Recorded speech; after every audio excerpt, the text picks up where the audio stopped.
Hello, আমি দুপুর থেকে ফার্নিচার এক্সিবিশন সেন্টারে আছি এবং দুপুর থেকে এখন সন্ধ্যা ৭ঃ০০ বাজে। সো সারাদিন মানে আধা বেলা ঘোরার পরে আম কিছুটা হতাশও হয়ে যাওয়ার পরে কিছু ডিসিশনে আসছি, কিছু ভালো জিনিস হইছে। তো যেটা আমার রিয়ালাইজেশন হইছে সেটা হচ্ছে উম ভালো ম্যাটেরিয়াল হয়তোবা আমরা জোগাড় করতে পারি। ভালো আ ইন্সট্রুমেন্ট, অ্যাক্সেসরিজ হয়তোবা আমরা নিয়ে আসতে পারি। কিন্তু আ প্রবলেম হচ্ছে ভালো ক্রাফটসম্যানশিপ এটা আসলে বাংলাদেশে একটু ঘাটতি। লাইক আমরা অনেকগুলো ইন্টেরিয়র প্রজেক্ট একসাথে করতে পারি না কেন? কারণ ডিজাইন হয়তো মাল্টিপল লেভেলে ভালো ডিজাইনার, ভালো আর্কিটেক্ট দিয়ে আমরা করেই ফেলতে পারি। তবে প্রবলেমটা হয়ে যায় তখন যখন আল্টিমেটলি তো একটা ভেন্ডরকে আসলে প্রজেক্টটা দিয়ে দিতে হচ্ছে আ মেক করার জন্য। কিছু ক্ষেত্রে সলিউশন আছে।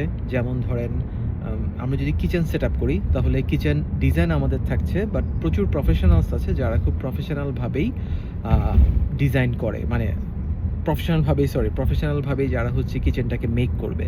সো আমাদের ডিজাইন, ক্লায়েন্টের অ্যাপ্রুভাল এবং ওদের ওয়ার্কম্যানশিপ এটার উপর ডিপেন্ড করে কিন্তু কিচেনটা হয়ে যাচ্ছে। বাট সব ক্ষেত্রে আসলে জিনিসটা কাজে লাগে না। যেমন হচ্ছে লাইক লিভিং রুমের ফার্নিচার যদি আমরা চিন্তা করি, বেডরুমের ফার্নিচার চিন্তা করি, তাহলে আসলে একটু প্রবলেম হয়ে যায় আরকি। অ্যান্ড ওয়াল প্যানেলগুলো আমাদের দেশে বেশ প্লাগ অ্যান্ড প্লে সিস্টেমে এখন পাওয়া যাচ্ছে। লাইক এসে ইনস্টল করে দেওয়ার মতো একটা ব্যাপার। তবে ওই যে প্রবলেম যেটা হয় তখন আসলে ইউনিকনেসটা আসলে নষ্ট হয়ে যাচ্ছে।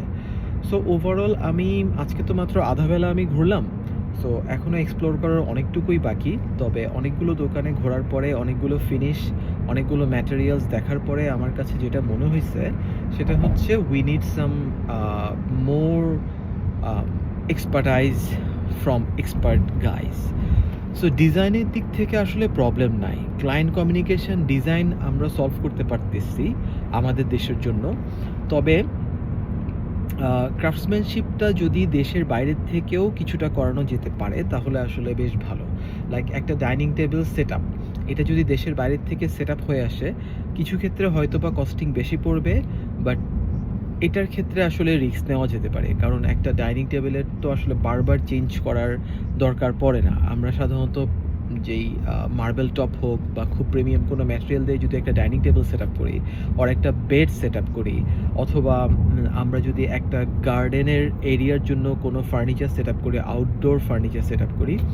সো এসব ক্ষেত্রে দেখা যায় কিছু ইম্পোর্টেড ফার্নিচার আমরা ইউজ করতে পারতেছি, ১ নাম্বার ব্যাপার। দ্বিতীয় ব্যাপার হচ্ছে যে বাইরের যে ক্রাফটসম্যানশিপটা, যে ফিটিংসটা, ফিনিশিংটা ওরা যেটা আনতে পারে সেটা আমাদের দেশে আমরা যদি লোকাল ভেন্ডর দিয়ে যদি করি তাহলে আসলে ঠিকমতো আসে না। গুড নিউজ হচ্ছে বাংলাদেশে এখন অনেকগুলো ফার্ম আছে যারা এই কাজটা খুব প্রিমিয়ামলি আসলে করতে পারতেছে। ফিনিশিংগুলো দিতে পারতেছে, সেটআপটা করে দিতে পারতেছে। বাট এর চেয়ে বড় গুড নিউজ হচ্ছে যে চায়নার একটা ফার্মের সাথে আসলে কথা হয়েছে। সো ওরা নিজেরাও ইন্টেরিয়র ডিজাইন ফার্ম এবং ওদের কাজ হচ্ছে দেশের বিভিন্ন জায়গায় সেটআপটা করা। লাইক ওরা দুবাইতে কাজ করতেছে, ভিয়েতনামে কাজ করতেছে। সো ওদের সার্ভিসটা হচ্ছে এমন ডিজাইন সার্ভিস সহ ওরা দিতে পারবে চাইলে। বাট ডিজাইন যদি আমাদের থাকে, লেআউট যদি আমাদের থাকে তাহলে ওরা ইনস্টলেশনে এবং সেটআপে আমাদেরকে হেল্প করতে পারবে। আমাদেরকে যেটা করতে হবে সেটা হচ্ছে ওদেরকে ওদের চার্জটা দিতে হবে। লাইক একটা তো ইনস্টলেশন ফি ওদের আছে, ম্যাটেরিয়াল চার্জ তো থাকবে।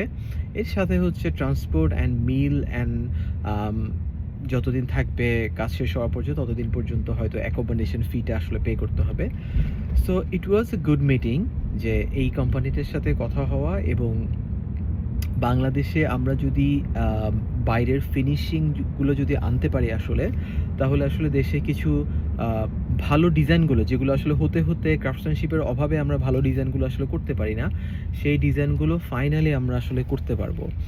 So it was pretty amazing ওই কোম্পানিটার সাথে কথা বলে এবং দে আ ওদের টিম হচ্ছে full of just designers.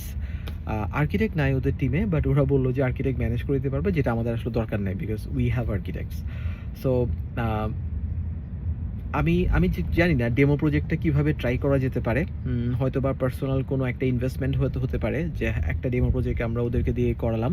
And ফিনিশিংটা দেখার পরে সেটা আমরা ক্লায়েন্টকে শোকেস করতে পারতেছি। অথবা ক্লায়েন্টরা যদি খুব বেশি কনফিডেন্ট থাকে আমাদের ব্যাপারে, সেক্ষেত্রে তখনও দেখা যায় যে ফার্স্ট একটা পাইলট প্রজেক্ট হয়তোবা আমরা রিয়েল প্রজেক্টই করতে পারি। বাট এটা ছাড়া ব্যাপারটা খুব টাফ মনে হচ্ছে আমার কাছে। কারণ অনেকদিন কাজ করতেছি এবং শুধুমাত্র ম্যাটেরিয়াল, ডিজাইন, অ্যাক্সেসরিজ দিয়ে আর পোষানো যাচ্ছে না। ক্রাফটসম্যানশিপটা খুবই ইম্পোর্টেন্ট। সো যদি এটা ওভারঅল ডিলটা ফাইনাল করা যায়, তাহলে আমার মনে হয় বাংলাদেশে খুব শীঘ্রই ভালো কিছু ডিজাইন আসলে আসবে, যেটা অনেক লাইফের প্রবলেম সলভ করে দিবে, লাইফস্টাইলের সাথে যাবে এবং ইন ফিউচারেও জিনিসটাকে কাস্টমাইজ করা এবং অনেক ডিজাইন যেটা আমরা আসলে টেকনোলজির অভাবে আসলে করতে পারতেছি না, ওই জিনিসগুলো আমরা হোপফুলি ইন্ট্রোডিউস করতে পারবো।